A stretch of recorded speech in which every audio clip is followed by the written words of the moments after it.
You're a wuss. You're weird. I'm going to beat you until you bleed. How do you feel now? Do you feel belittled and afraid? Good, because that's how I want you to feel. In a book titled Please Stop Laughing at Me by Jody Blanco, Jody retells the story about how she was severely bullied as a child. Children in Jody's class beat her, pushed her, shunned her, spit on her, choked her, and called her names all throughout her childhood. No matter what she did, Jody couldn't get these bullies to stop. Her parents didn't understand her situation, and her teachers either ignored the situation or they only made it worse. Bullying is a serious problem in our society today.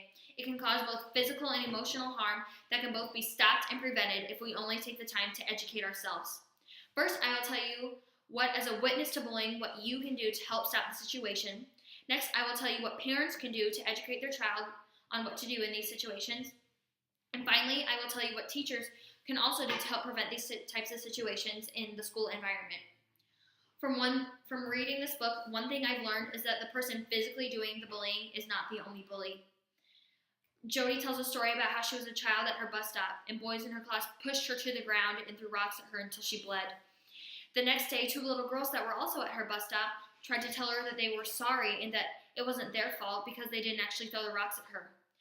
But by not doing anything to help Jody, the girls may as well have picked up a rock themselves and threw them at her. By witnessing bullying and not doing anything to help and stop it, you are no better than the bully yourself. If you would stand up against the bully with the girl or boy that is being bullied, it will take away the bully's power and they will stop. But as long as you keep witnessing the bullying and not doing anything to help, the bullies will continue to do this negative activity. When this negativeness activity continues, children often go to their parents for help. As parents, it is their job to protect their children. Jody's parents tried to help and protect her.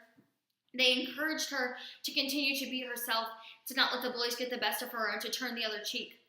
But when the bullying continued, her parents didn't understand, and they believed it was Jody's fault that she was being bullied, and they called her a misfit. As parents, it is our job to protect, not harm our children. We must be there for them and protect them and educate them on how to handle these situations instead of assuming that it's their fault. And parents, if your child is doing the bullying, you need to educate them to put themselves in the other kid's shoes. If they knew how the bullying felt, they would no longer do it. I guarantee it. Also, parents, if your child is the bully, you need to punish them for their actions. If you know that they are bullying, you cannot let it continue without punishment.